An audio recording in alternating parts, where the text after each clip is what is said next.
Buddhaṃ pujami,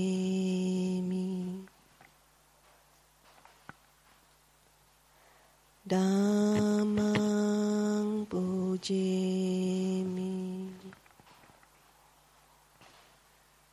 Sanghaṃ pujami.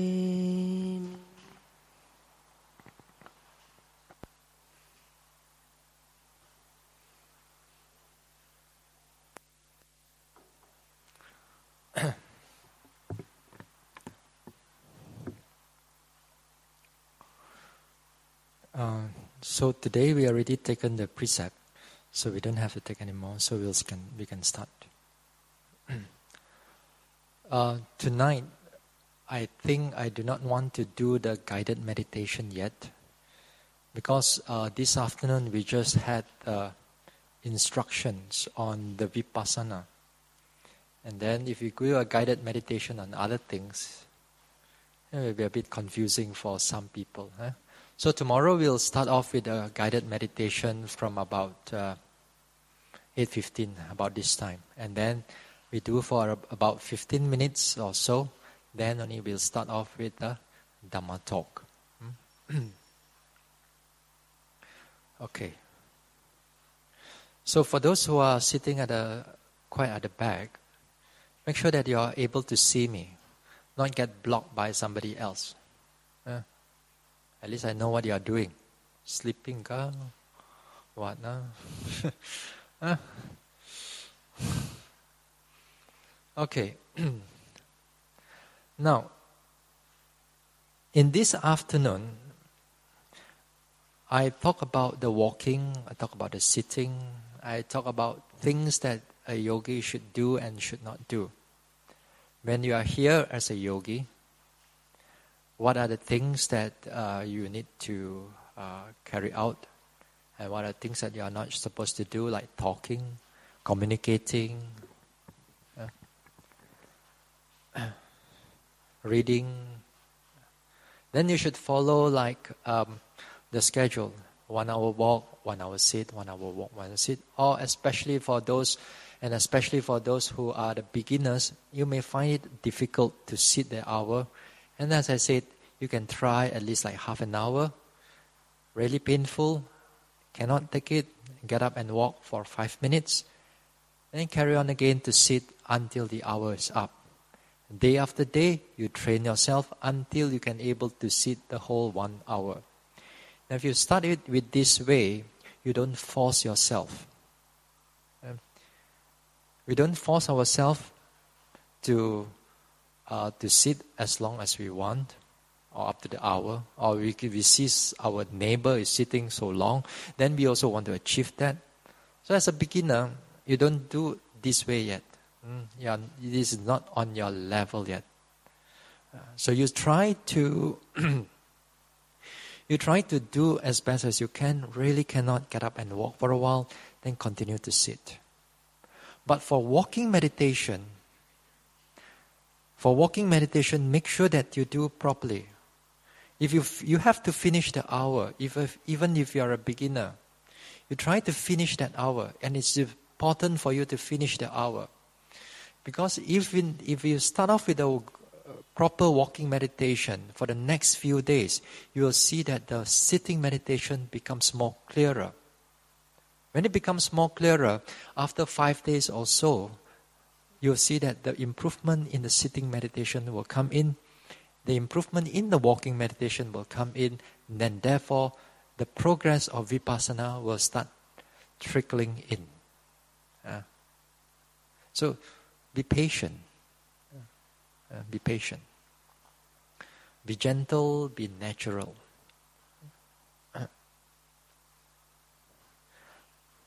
Now, tonight I would like to talk something on mindfulness, on sati. Although this is a topic, it is one of the core topic of vipassana meditation. You want to do a vipassana meditation, you cannot run away from this topic of mindfulness. The Pali word is sati. Usually we use the word sati.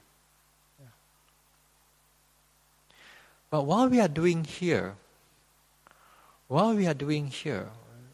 as a yogi, first of all, the mindfulness thing, we have to learn to differentiate between what is mindfulness and what is right mindfulness.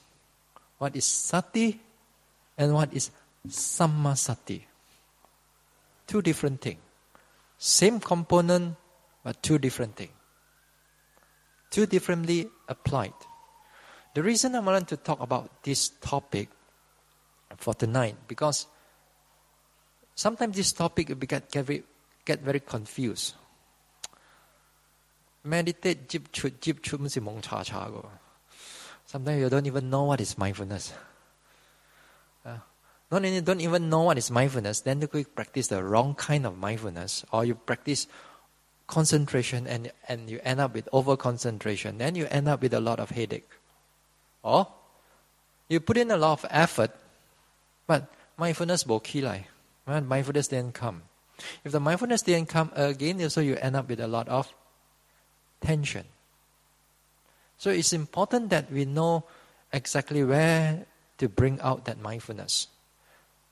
And not overstress our mind, not overstress the concentration, not overstress the effort. To bring out that mindfulness and to keep it consistent.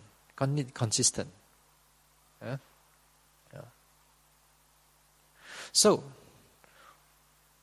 what is right mindfulness and what is mindfulness?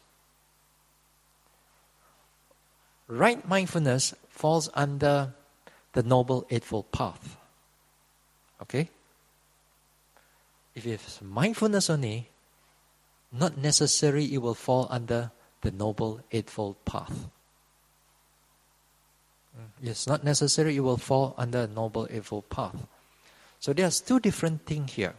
Same component applied differently. They are two different ways of development of sati. What is the purpose of the Noble Eightfold Path? What is the purpose of the fourth noble truth? You know your first noble truth, isn't it? Happiness. And what? A suffering. Dukkha. What's the second one? The cause of suffering. The cause of dukkha. Yeah? What is the third one? It's the cessation of dukkha. What's the fourth one? The path towards the cessation of dukkha. Yeah? Now, understanding the Four Noble Truths, then you see the fourth noble truth, the Noble Eightfold Path, is for the purpose for the third noble truth. Then for what? Kai happy for the worldly purpose?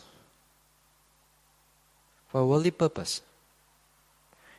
The Buddha specifically for fourth noble truth. The fourth noble truth is for the cessation of dukkha. Is for finally you end this cycle of birth and rebirth. It's finally to end this cycle of birth and rebirth, finally to eradicate the defilements, to realize the nibbana. This is the aim of the fourth noble truth. That means the Noble Eightfold Path here. And one of the components of the Noble Eightfold Path is this right mindfulness. The right mindfulness, to be achieved this right mindfulness for the purpose of, then what? To stop this cycle of birth and rebirth. Okay, to stop this cycle of birth and rebirth. The purpose of a development of a right mindfulness is to stop that cycle of birth and rebirth. So, the way of vipassana, the way of development here is towards that particular path. This is the teachings of the Buddha. All right? This is the teachings of the Buddha.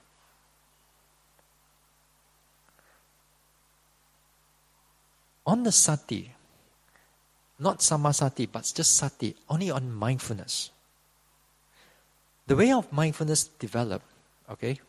The way of mindfulness develop is that you can develop from many parts, many ways to develop this sati.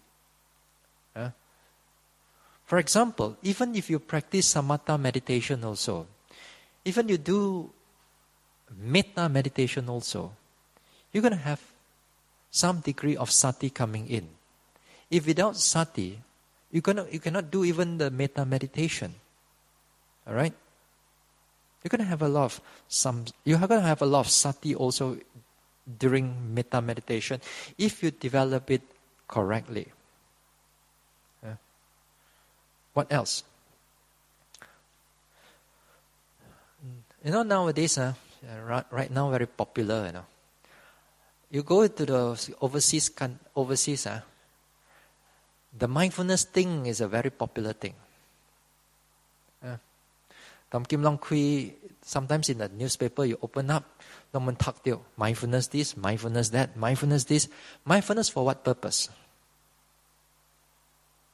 For what purpose?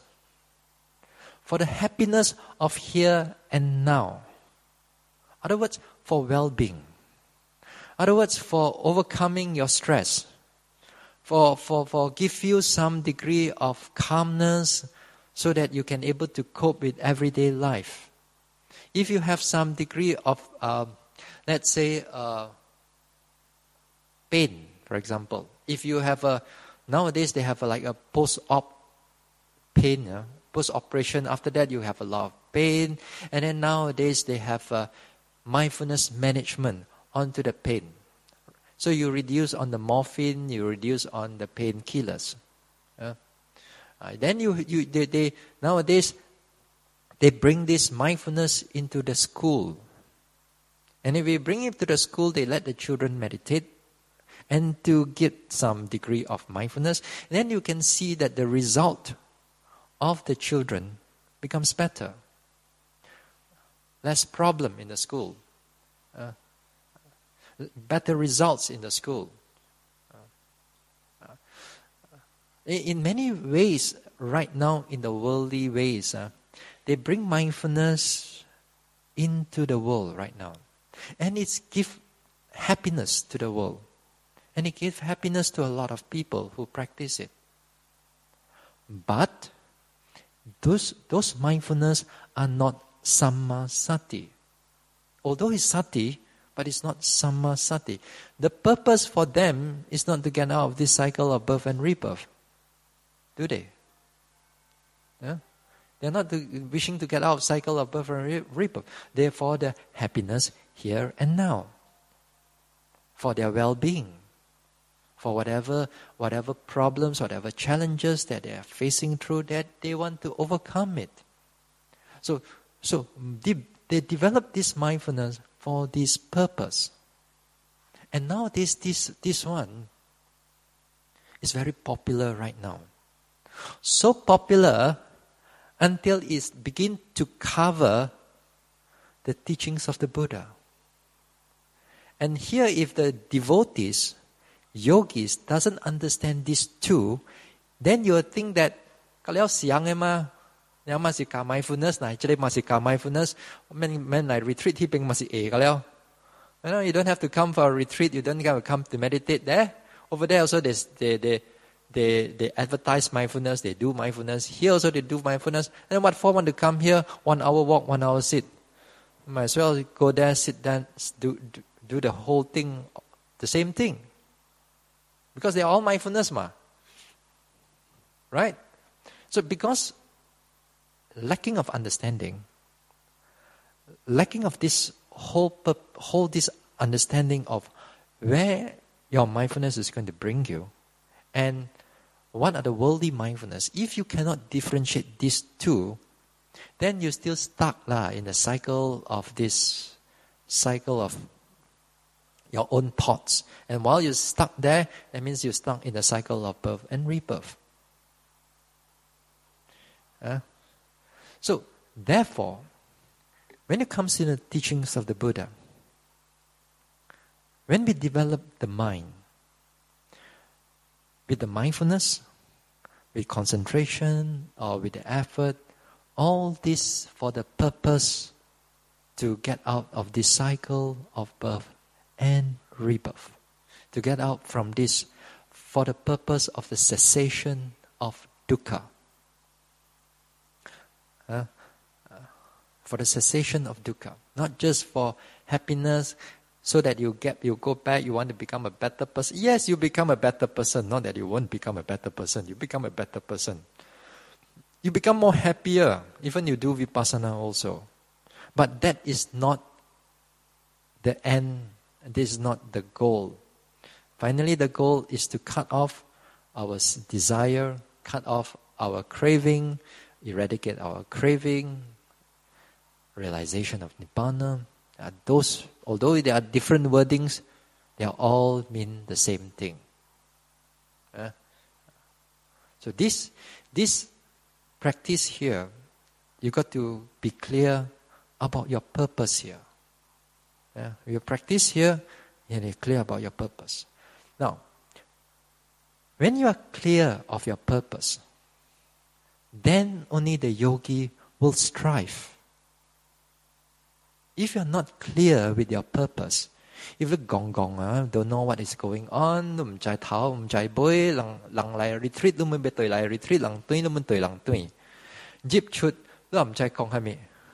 if you jip chut, after you come in, you go out, you still mong cha cha. Then next retreat you come in, you think you get enlightened. Still mong cha cha. Then if you don't understand, the next retreat you come in, and the next retreat, and the future retreat you come in, you'll still be the same old thing all over again.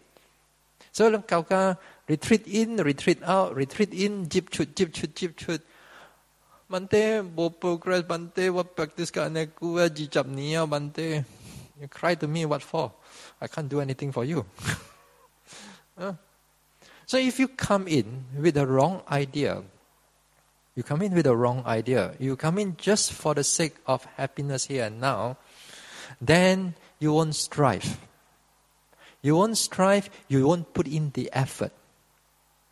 Because if you attach to the worldly kind of mindfulness, then when the pain comes in, when you're thinking a lot, and sleepiness a lot, Bhante, betahan ya, Bhante, goodbye. Pack your bags and then you want to go back. Why? Cannot finish the retreat. Then the next retreat come in, the same attitude we go inside there. The next retreat come in, the same attitude again and again. Because, first of all, the whole purpose is wrong. You come in here just to enjoy, just to feel good. If the meditation doesn't feel good because there's so much pain, there's so much challenges, so much thinking, or so much all these things, then you don't think, what for? What for? Like an call. What for? May as well pack your bags and go back. And then next retreat, you come back with the same mind, same attitude. You repeat all over again. Therefore, progress becomes very little. So make sure you come in here, you know what your purpose is. It's not for just being a good person. It will. These are bonuses also when you become a good person. But finally, it's for this eradication of defilements, for the stopping of this cycle of birth and rebirth, for the realization of Nibbana. So if lang echo and nekwan, if we can able to understand this way, then at least the mind is much more clearer. Okay? Now, mindfulness again. If you develop some degree of mindfulness, if you develop some degree of mindfulness, whether from metta, or from vipassana, or even from everyday life also, the characteristics, they are the same. Same characteristics, that means that if the quality is come in, it's just like, for example, if a fire in a hoi and aircon, you touch the way is hot. No matter how you're going to put it, the characteristic is hot. But if you applied it in different way, then we use the fire for a different purpose. So do the same thing. Mindfulness is like this. The characteristic of the mindfulness, whether it's a worldly mindfulness or whether it's sammasati, if they develop the correct mindfulness, they are all having the same characteristic. If they are having the same characteristics here, that means that as a yogi, you must be able to understand what is this mindfulness. If you cannot understand this mindfulness, many times I met with people, they always strive for the wrong thing. They want concentration, but they want mindfulness. Then they end up with a lot of problem. When you start off with the wrong footing, I've been to Burma. Sometimes at the Ang Mo, and the Ang Mo, he comes to meditate in Panditarama, that time. They want to, of course, you come in for the 2 months retreat, and then you really want to, you really want to practice and you want to do something. So they start off and then they try to concentrate. Then they start off, as I said, in the afternoon like that. They start their walking meditation, lifting. Starting. So when they start off with the walking like that, they don't care about mindfulness. Push up, okay. These yogis, as I said, you give them 1 week, they already burn out, flat, nothing much after 1 week. And they can't meditate, they can't go on anymore. I've seen a number of yogis over the years. This is not the way to practice. You are over trying. When it means you are over trying, you do not know able to differentiate between what is mindfulness and what is concentration, or whether mindfulness and whether it's effort. So here tonight, we need to know exactly how to bring about that mindfulness. Directly, we have to know what is this mindfulness. Now, the Pali word of this mindfulness is sati. If you develop sati correctly, this sati is a wholesome mental state. A wholesome mental state means that it can able to overcome defilements, thinking mind, sleepiness, and so on. Greed, anger. It's only when it's become strong, you see the power of the mindfulness. If in the beginning, the wholesome mental states are you can't see it, you can't notice it. Because, for example, your sleepiness comes in. Tomorrow, let's say you try. Your sleepiness comes in. You try to note it. Sleepy. Who do you think will win? Exactly, sleepiness. Why? Because the mindfulness is not strong enough. But there are some yogis here already finished just a 2-week retreat. That means the mindfulness is still quite continuous. Then that time as he eat tomorrow, the sleepiness comes in. They take note on the sleepiness. They see the characteristic of the sleepiness as they are. The sleepiness goes away, disappear. How come it can able to disappear? Because the strength of the mindfulness is continuous. And it can be done. I've seen so many yogis who can able to do it. They can just pay attention to it. The anger disappear. The greed disappear. The thoughts, the thinking, the restlessness, the doubt, everything disappear. At least for a moment, for a period of time. Doesn't mean disappear forever. Disappear for a moment. Then later part, it will just come back again. So here, you can able to overcome the mindfulness. Therefore, overcome the defilements of the mind. Therefore, this mindfulness is a wholesome mental factor.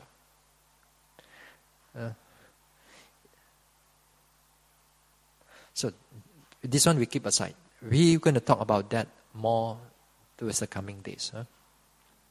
Then the second thing, when you come to meditation retreat, especially the Vipassana retreat, you got to learn to self-check whether you are mindful or not mindful.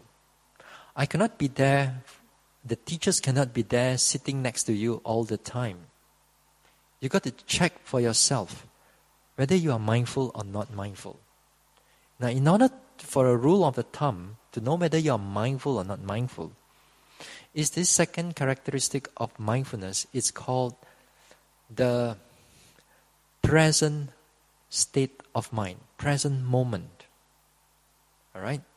The present moment. But the present moment here of mindfulness is a very limited type of present moment. It's not every form of present moment here and now is mindfulness. But it has got a certain quality. So, in our life, let's eliminate first. Tao Chi Hang, if you're sitting down there, you're thinking about your future. Say, what do you think about? Think about me. Haven't started the retreat and start going back, want to think what you want to do already. So let's say you somehow or another the thoughts of the future comes in. Then you take note. If you're in the story inside there, that means you're not mindful already. Okay, you are in the future. Although your mind is creating the whole thing out, then you're not mindful. You're in the future. Okay? So that is not mindfulness. The second one, when you're in a story about the past, okay, you're thinking about your yesterday, day before, even just now, and so on, and you are in the story of the past. If you're in a story and then the story keep going on, then that time also not mindful. Okay, you eliminate these two. Okay. Now, the present moment. In this present moment, not every presentness of the mind are mindful. Okay? Because there are certain present moment, it can come with ignorance. And ignorance, or moha, this one, very difficult for us to see. Very difficult for us to even to feel it. Because it's just like oxygen, You ask you, where is it? It's there, lah. Can you feel it? As long as you're alive. Yeah? But the thing is that this moha, this delusion, it just cover up sometimes with our presentness. And we thought that we are mindful. But actually it's not.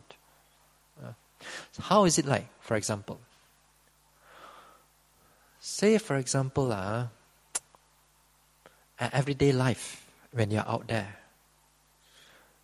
You brush teeth, you take shower, you makan, you eat, you walk here and there, from places to places.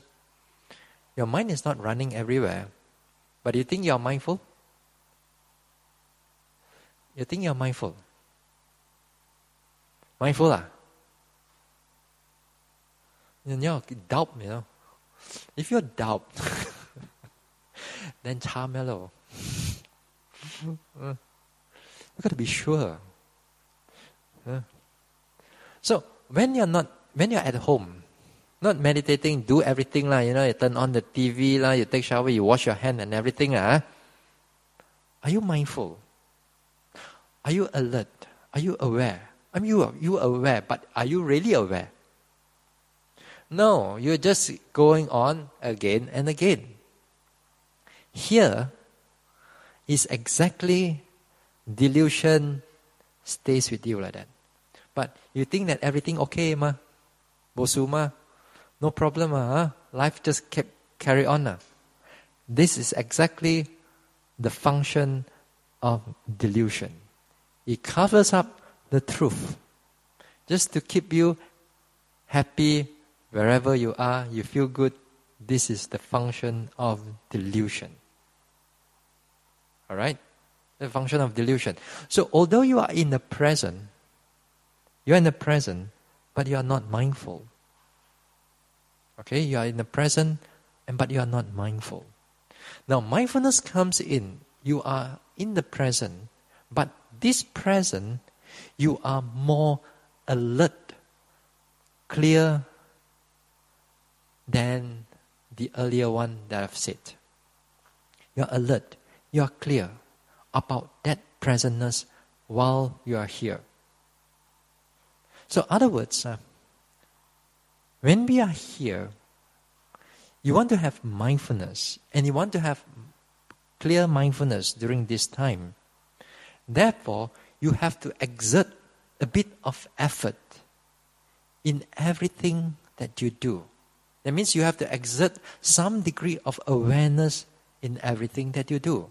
For example, if you want to wash your hands, then you must be fully alert to know that you are washing your hands. You feel the coldness. You feel the warmness. You feel that the tap is, you slowly turning on the tap. You feel the water. If you do it in this way, then this is what we call mindfulness coming in. All right? If you're in a dining hall, if you're in a bojana sala, then you want to makan slowly, pamanjia. But pamanjia, if your mind is running here and there, but inside there, nothing. So what is important here is that you go slower than before, and your mind is aware of what you are doing.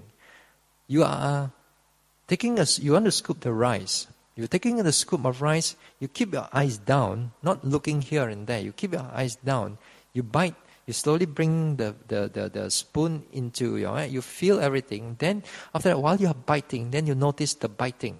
And then you put your hands down, you taste it, you bite, then you're chewing. You feel it hard, soft, warm, cold. You learn to swallow it after that. And you feel until the sensation disappears. Then after that, the next scoop, you take it, you bring it in, and you chew, bites there. You don't worry about what your neighbors are doing. What is beside you is doing. What is important is that you pay attention to what you are doing clearly. If you are not clear, then it will be like outside. Just check, no? You see a difference here right now. You understand what I mean right now? Okay?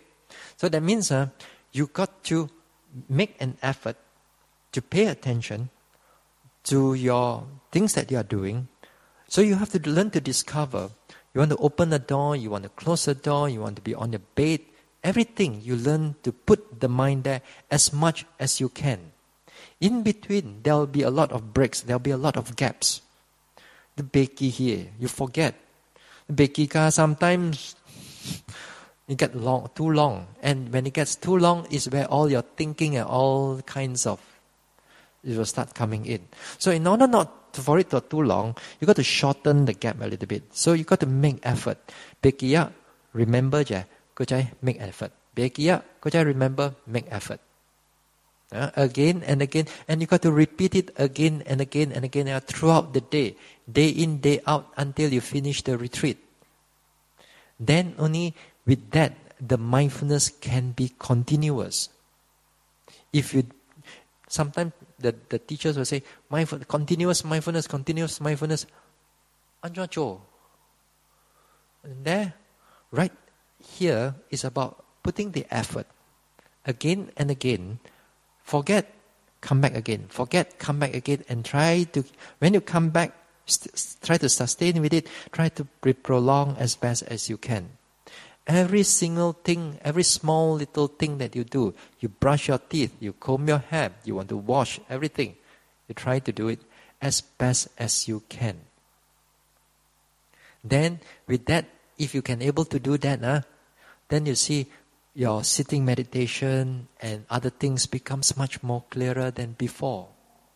If you don't do that, if you don't put the mind there, if you go just slow, but the mind is always elsewhere, the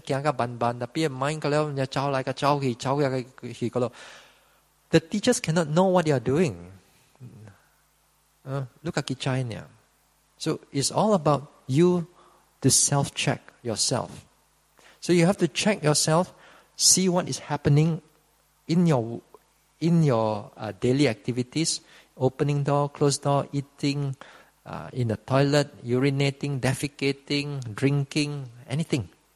You pay attention to as best as you can.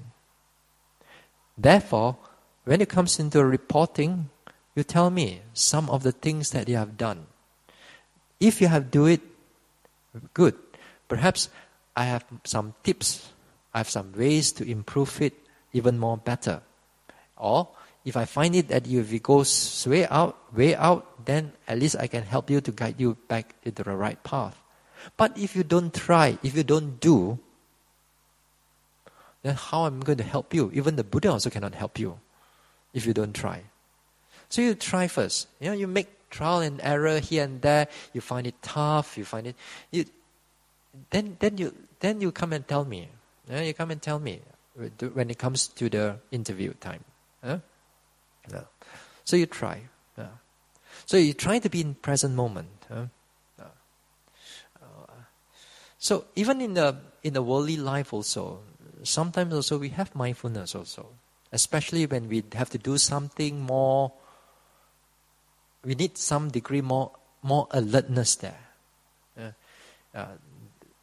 The Buddha used the simile, of the man that carries a full bowl of oil to the brim.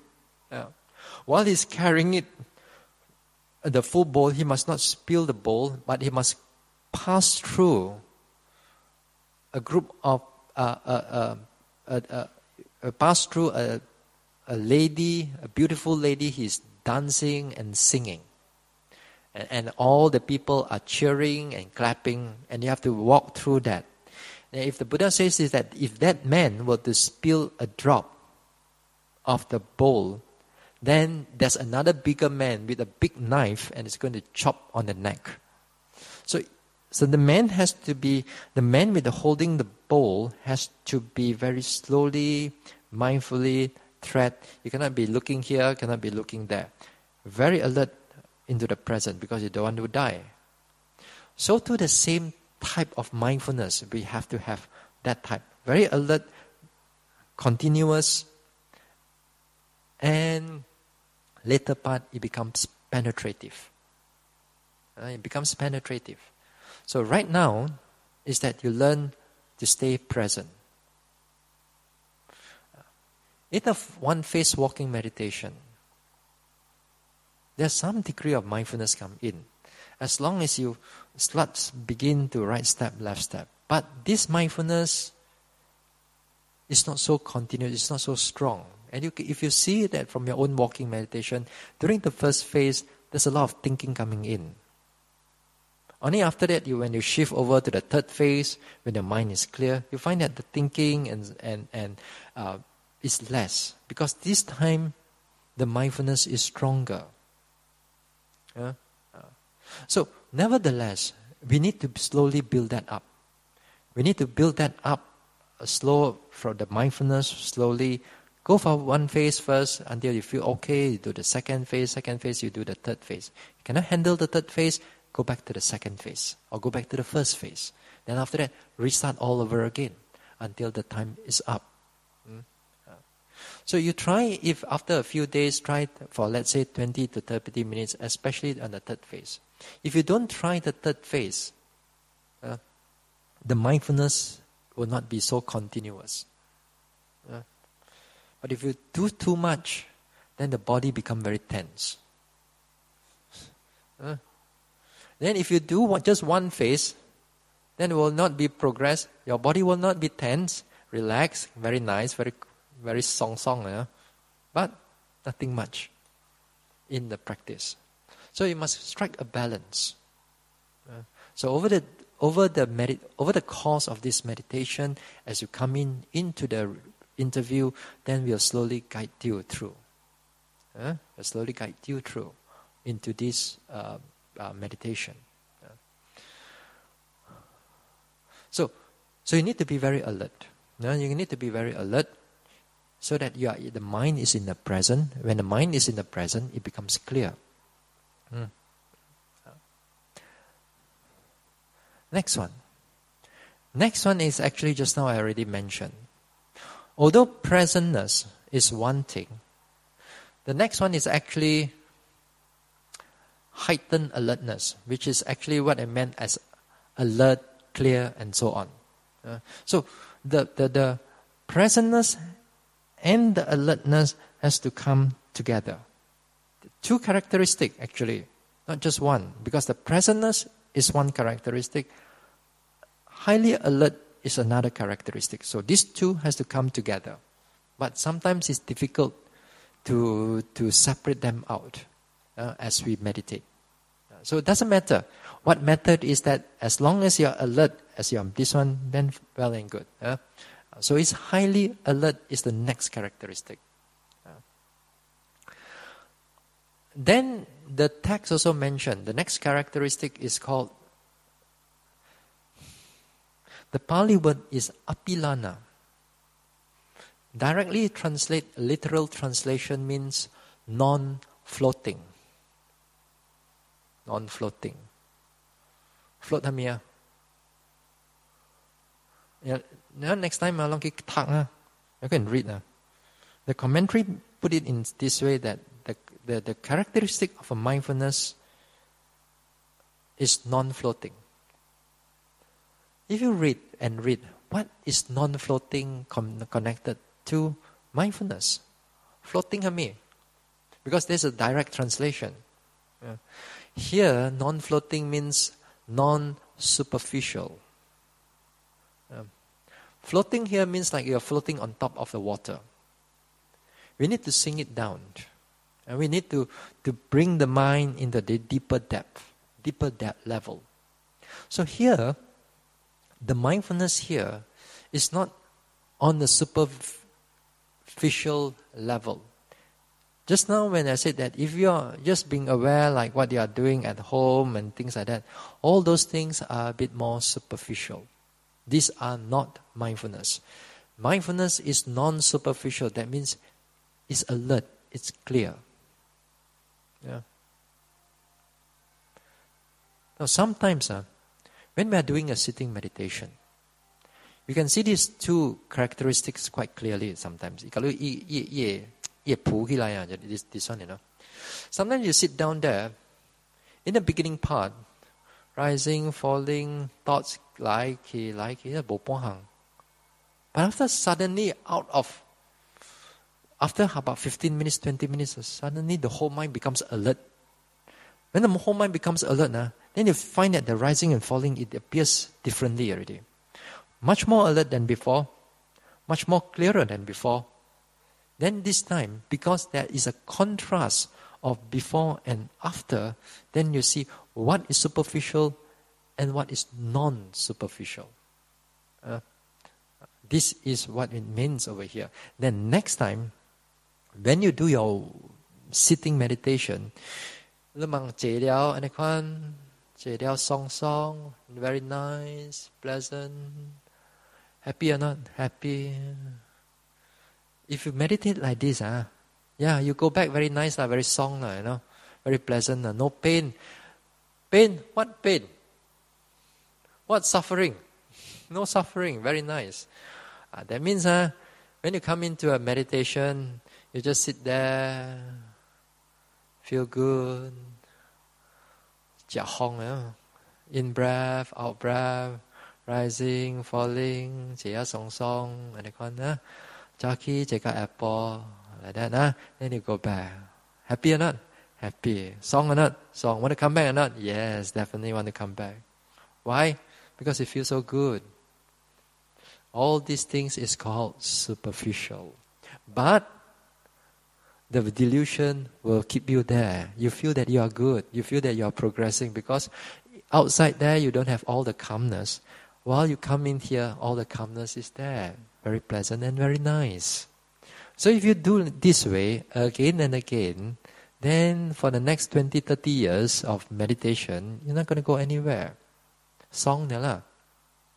This is, what I'm talking over here, it's not talking out of theory.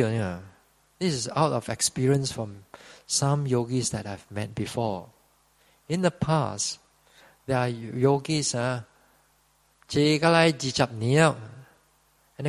every time go into a retreat, very nice, very 20 years, very peaceful, very nice, very pleasant. Then only they realize that they are supposed to pay attention to the pain. They are supposed to pay attention to the changes of the characteristic of rising, falling, of the sitting, touching, the tension, the mind, the thoughts, everything. They have to pay attention, not just inside there, nothing. So if you practice this way in your past, then actually you are not doing any much of vipassana. If you practice in the past, doesn't matter. You leave those things aside for now. In the vipassana, you need to be alert, clear. And yet the clearness that when it comes, while you're able to notice what is going on, but the mind in the background is quite calm because it does not distract it into other things like thoughts, like hearing of things. You can able to stay focused on the things that is what's happening right in front of you. Yeah?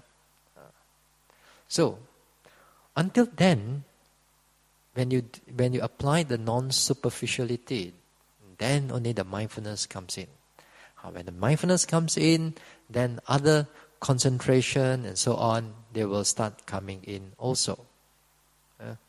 So don't worry about concentration. When you start this meditation, don't worry about concentration. The concentration by default, the right concentration by default, it will come together with the mindfulness. So if you develop the mindfulness, the concentration will come together with it. But if you're going more further into the development, at that time, we need to differentiate between mindfulness and the concentration. We need to learn the characteristic of both also. But in the meantime, if you're starting meditation, you don't worry. You just be aware, be alert, be a clear alert of what is going on in the present moment. Can follow right now? Can do or not right now?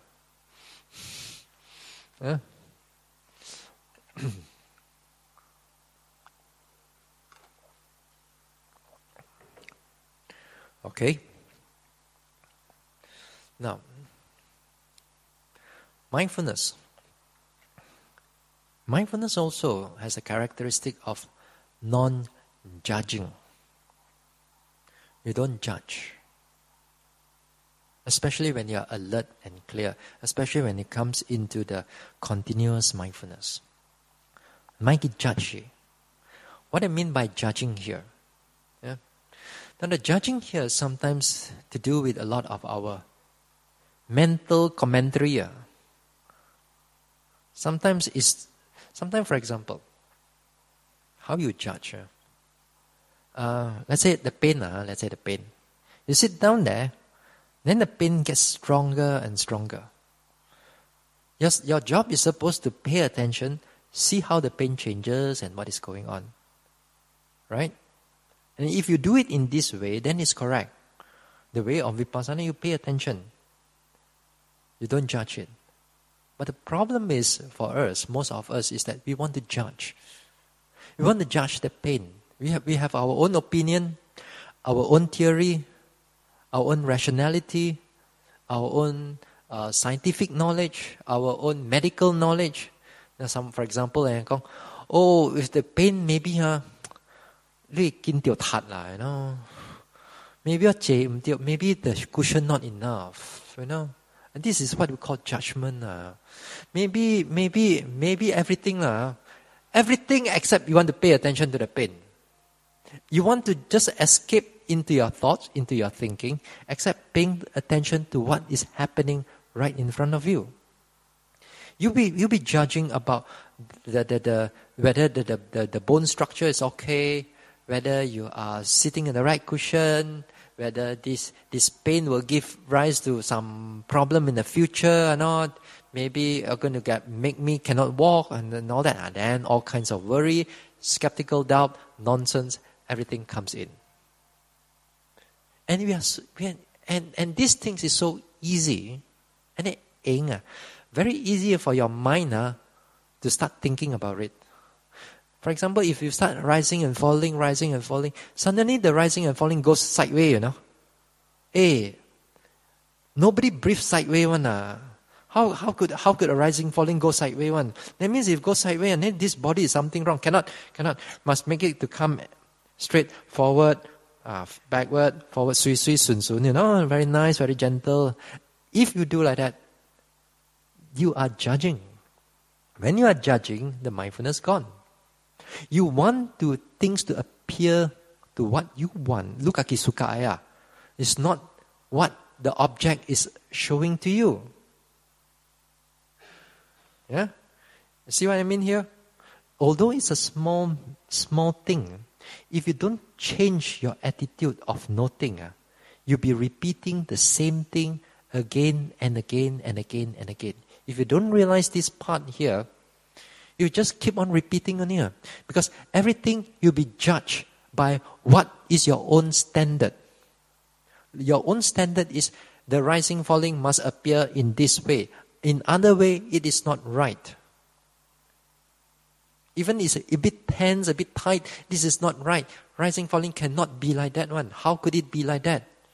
If you judge here, then therefore, you bring in your own craving into it. When the craving is into it, you like this way, you don't like that way. Then, for example, the walking also the same thing. Sometimes you do the one-face walking. Right step, left step, right step, left step. And then you find that the body... You find that the one leg is heavier than the left. How come the right leg today is heavier than the left? It cannot. Then you stop for a while. What do? You shake the leg for a while. You shake. Be hose, The leg must be together, must be xiang. How cannot be one leg heavier and one leg this way? How could it be? Something wrong with my leg. Something maybe my osteoporosis, maybe my past injury start coming back all over again. This is what we call judgment. You judge it, you put your opinion, you put your rationality, you put your whatever nonsense into it, and therefore you want the things to behave what you want. If you do it this way, then sorry, your mindfulness will not come in. You will repeat the same mistake again and again until somebody point it out to you. So therefore, you pay attention, see what is happening. If tomorrow you start doing a walking, you're walking a bit more heavier, take it also. Don't judge it. But take it a bit heavier. But don't let it become too much, Sometimes you sit down there already, start shaking the whole body. Walking non-judgment. Not too much already. Then again, here you must know where is the limit. You must also know where's the limit. Sometimes what I mean the limit here is that it's within the range. Sometimes if you're rising and falling, if you're sitting down, your rising and falling goes a bit haywire, a little bit, that one is perfectly alright. But if your body starts to move together, if you swing left, swing right, swing front, swing back, swing rolls, I've seen people rolling, on a that one is too much already. You got to make a decision to stop it already. This is too much because this is not only just involve non-judgment, but other defilements has already start coming in already, and you don't realize it. Sometimes you just mask it with non-judgment. That is not the way.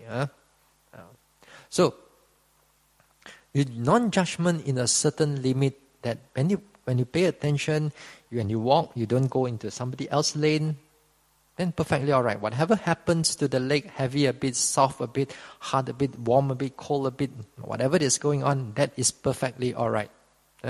If you do the sitting meditation, if you don't shake the body, if the body is not moving, the body is still, but the rising and falling is going randomly, the sensation is going randomly, running here and there, whatever that's going on, that time you don't judge. That time your job is just to pay attention as it is. Okay? Pay attention to it as they really are. Because if you just let it loose, if you don't control it, then other bad habits will start coming in. Desire especially will start coming in. It comes in and it takes over the mindfulness. But because it is pleasant, it is nice, the more you shake, the more song it becomes,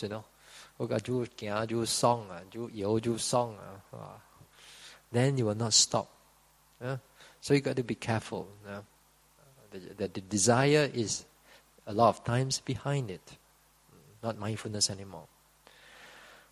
So this one is non-judgment. On the opposite of it is called the acceptance. The acceptance of things. Now, they are all theory when we are talking about it, when we are teaching here. We use different words. We have to use different words because sometimes some yogis, you can able to understand that particular word better. Some yogis understand another word better. But they all, in a sense of practice, they are more or less they look the same. So acceptance here means that, again here means you don't judge. You learn to accept it. Because at times, in the development of the practice, when you are beginning practice, and towards when you are progressing into the practice, sometimes the experience not the same, like not just this like this rise and fall and rise and fall and rise and fall. There's much more variations than that. Unlimited variations of this rising and falling. We thought that our rising and falling is just up and down, is it? But when your mindfulness, sharpness of your mind, penetration of your mind comes in, sometimes you can hear the yogis, every time they come in is a very different experience of rising and falling. Different experience of sitting and touching. Different experience of the pain. Although they can see the pain, but they can see the pain changing this way, that way, another way. Sometimes, even they sit down, the moment they start sitting down, it's all about arising and passing away. It's not just rise and fall and rise and fall. It's about changing in a very fast manner.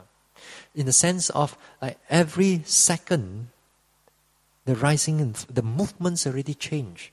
You can't even remember what is happening before that.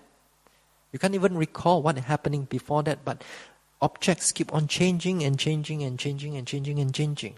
Moment after moment after moment after moment. And it can be done. There are some yogis who practice long enough, they can see all these type of things happening within this mind and body. It's already all here. The reason that we cannot see those things happening in this mind and body is because of our delusion. We can't see those things yet. It's already happening. So, the more that you pay attention to those things, you begin to able to accept that this impermanence, this changing of things so fast, you got to learn to just stay with it and just pay attention to it. Don't go and catch out it. Don't go and disturb it. Don't go and judge it. Don't go and comment about it. Just pay attention onto it. The acceptance part sometimes, again, on our defilements, hindrances. On our hindrances. Sometimes yogis tend to become very difficult to accept, especially on the defilements. For example, they sit down. They sit down, rising, falling, very nice. After one sitting, two sitting, very clear sitting, very nice. They feel good, they feel triumph, they feel nice. But the third sitting comes in now, Bhante, so sleepy. How come? How come the sleepiness all come in? I cannot I can't think why happened the sleepiness suddenly come in like that. I thought I was going on a good run, Then here is, you see, the anger starts coming in, the dislike starts coming in. Why the defilements start coming in? I meditate. How come suddenly all the thinking starts coming in? I meditate. How come all those memory I've never thought of it in my everyday life and suddenly all starts flowing in like a river during meditation? How come? So all these things, you must learn to accept them as they are. When you will see that how, when it comes into your defilements, in your hindrances, sometimes it's very difficult to accept. How come I got no anger in everyday life? Suddenly I see another yogi, I'm getting so good. That one we'll talk about that also. So right now what I want you all to do is this. Make sure that you're able to accept it. You're able to see things as they are. Hardness, if it's the rising, falling is hard, you learn to accept it as it is. If it's the pain is getting stronger and stronger, learn to see it as it is. Don't judge it, just pay attention until you cannot really take it. Then, whatever that's going on, sometimes there will be a bit noises here, they're a bit noisy, especially when you go to a dining hall. You eat halfway, the auntie kind of, you got to learn to bear up a bit. I try to keep them quiet, but not easy, After you scold them too much, then my food on my table is getting less and less. Then I realize something wrong already. Po song here.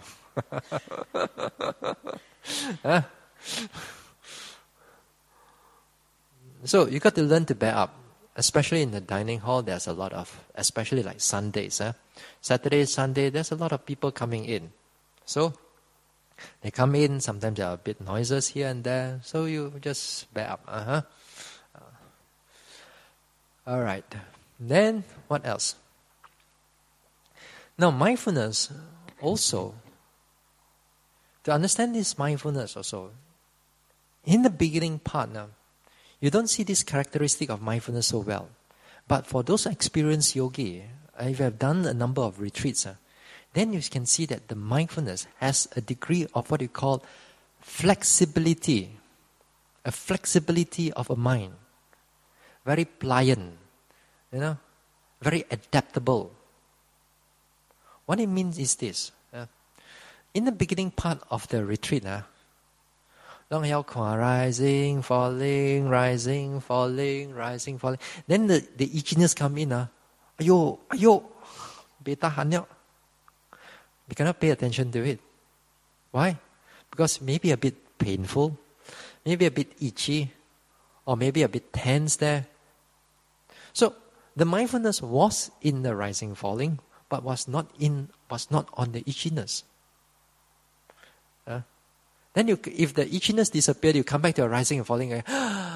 Song. Rising, falling, rising, falling. Here, in the beginning part, you may face this type of problem. For example, or another one is the pain. Other pain or other unpleasant sensation that you may encounter. The neutral sensation like rising and falling, easy for you to pay attention. Okay, you can able to notice that. But when it comes to a more unpleasant one, the mind doesn't want to shift there. In other words, it's not flexible. In other words, it's not pliable yet. But for an experienced yogi, it's a different thing. They note the rising and falling, they note the changes in the rising and falling, whatever is happening in the rising and falling. But then after that, the pain, the itchiness becomes stronger. As the itchiness becomes stronger, they just let go of the rising and falling. They pay attention to the itchiness, and at the same time, they can see the changes in the itchiness. The itchiness getting more, getting less, they getting this way, that way, getting multiple prick, one prick, two prick here. And then he can note the whatever is going on, then the itchiness slowly dissipates. He comes back to the rising and falling. He can able to note seeing the changes. After that, another pain comes in. He notes the pain.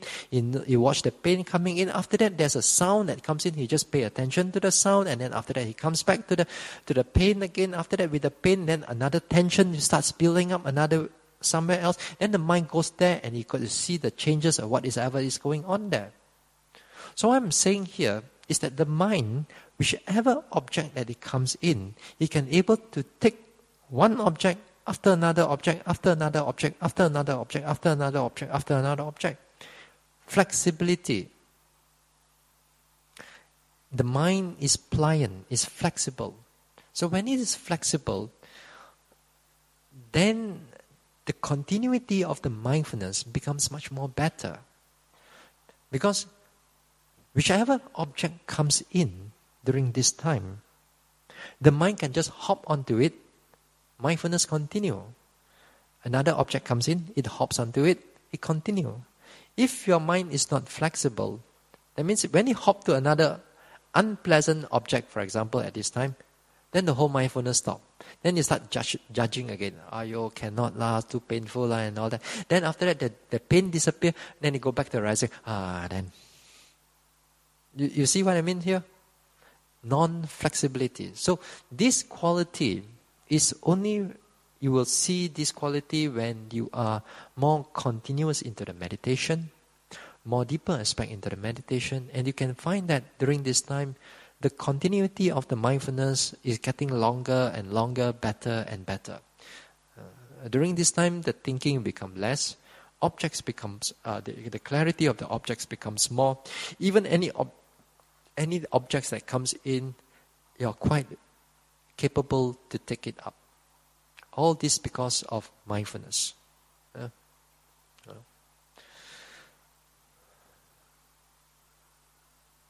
There are many other things we can talk about mindfulness. But last but not least, to speak about the next thing is what we call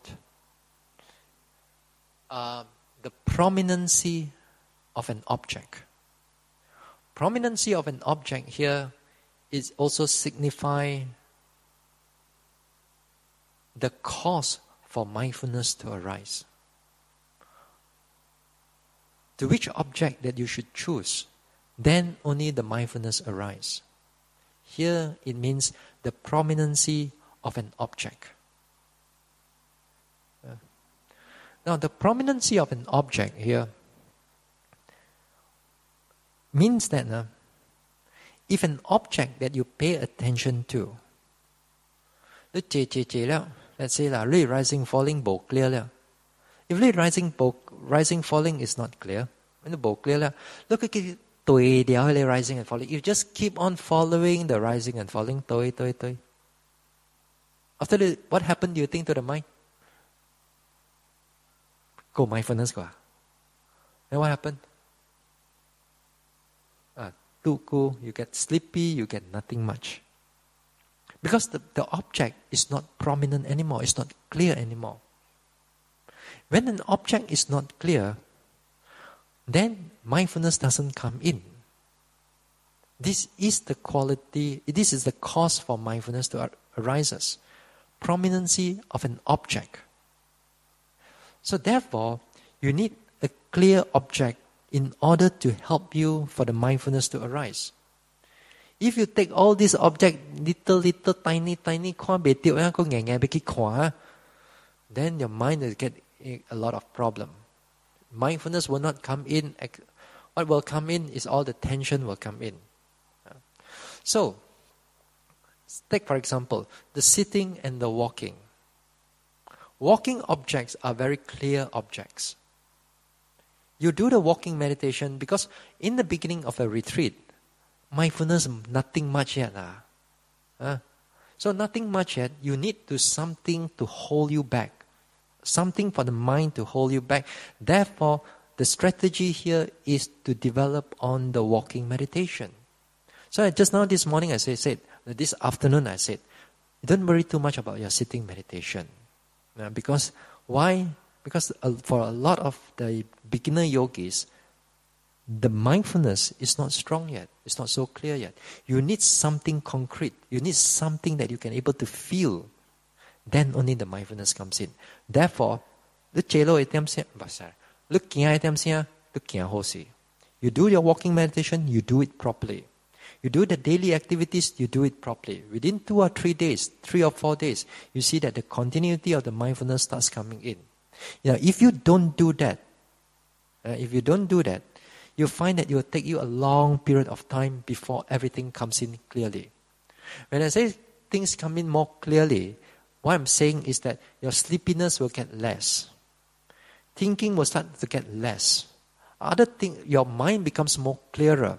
Your object of your meditation becomes more clearer.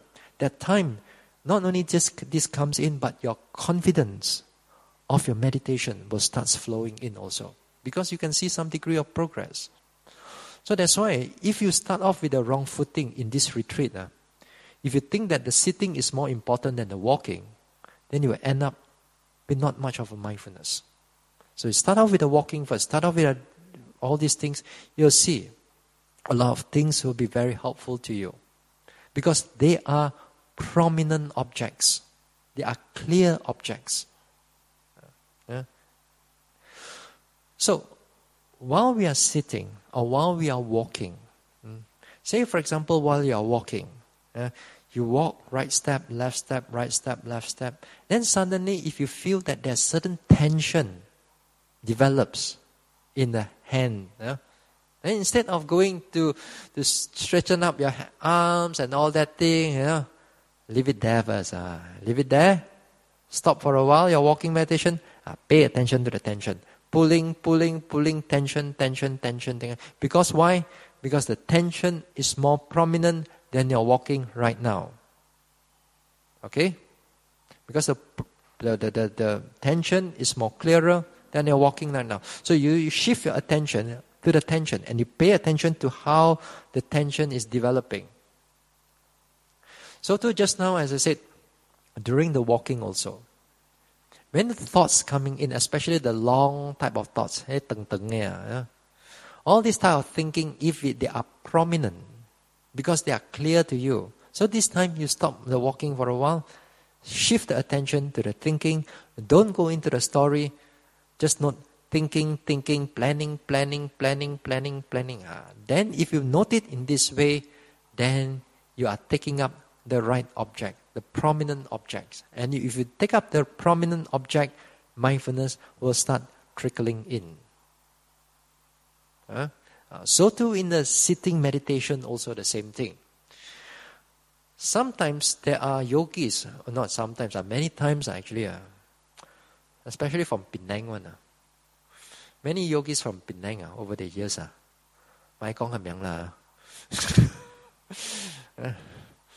You know what happened? What is this? They can know what one object only, rising and falling. Cannot.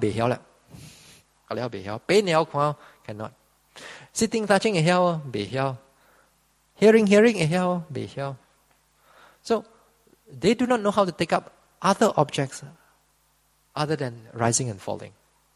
This is going to have a big problem to all of you if you just take up the rising and falling. Because you know that for sure, after you've been through a number of retreats, rising, falling, always there, meh? Always there. Not always there, isn't it? So that's why exactly because it's not always there, you must learn to take up other objects. And you must be master of other objects also. If you don't learn up about your sitting and touching, you take that sitting and touching, you must be passing through, tan bus, waiting there. How come rising, falling not here yet? You take a rising and falling. You take a sitting and touching, sitting, touching, sitting, touching. How come rising, falling ko bolai ko? If with that attitude, then you're not going to progress much. Because if the rising and falling is not going to come back, then what are you going to do? So, another type of this yogi also, if we do not understand the prominency of an object, then when they pay attention to the rising and falling, if, let's say they have the rising and falling very clear. So, yes, if it's clear, you follow it. Well and good. But, bo clear July, not so clear, become very tiny, little, or you still want to, you take a microscope, you want to go and look through it. With that, now you're going to end up with a lot of problem.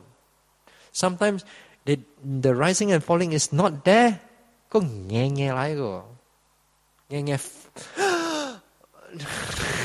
then they suck in the air somehow, and then they want to push out the rising and falling in order for you to see the rising and falling. If you do like that, you're going to end up with a lot of problem.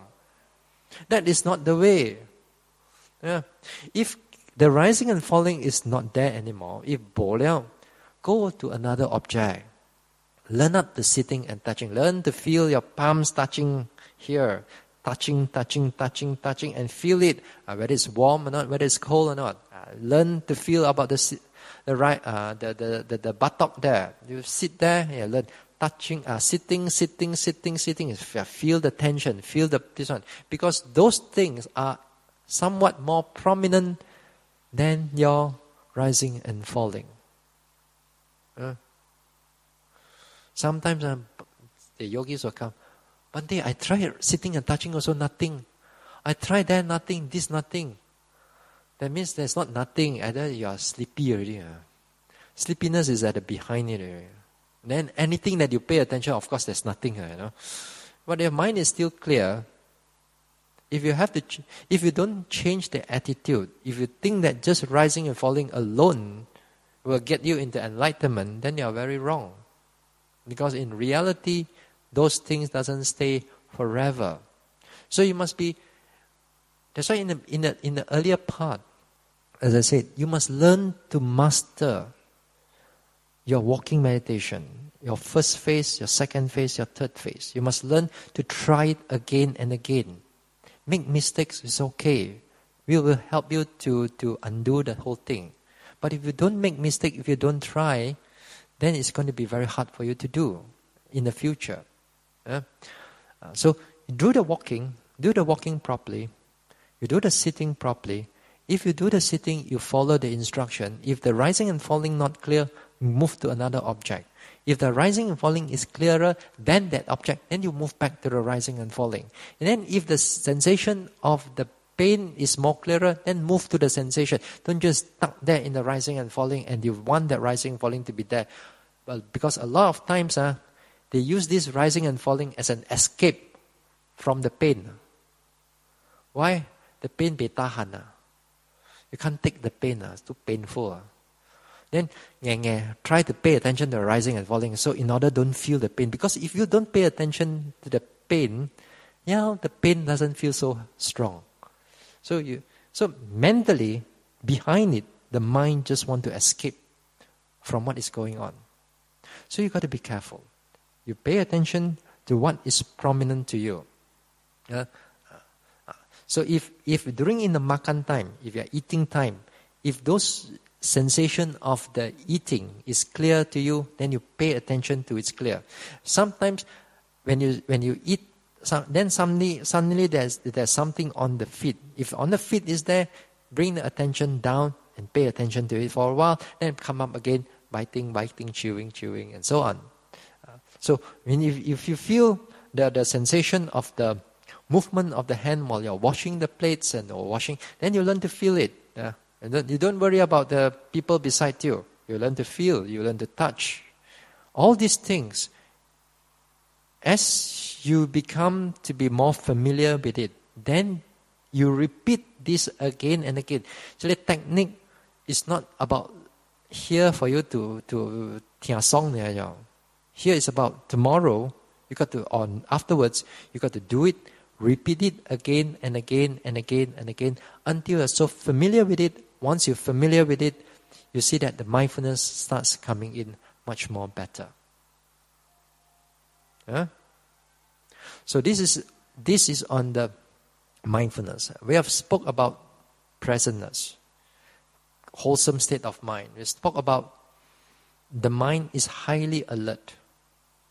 The mind is highly alert, non-judgmental, acceptance, non-superficial, and many other things more that we can talk about it. But over the time, over the next coming days, we'll slowly begin to fit in the talks, that fit in all those things to make things much more clearer for you, so that you can able to do the meditation better. All right, so we'll stop here for tonight.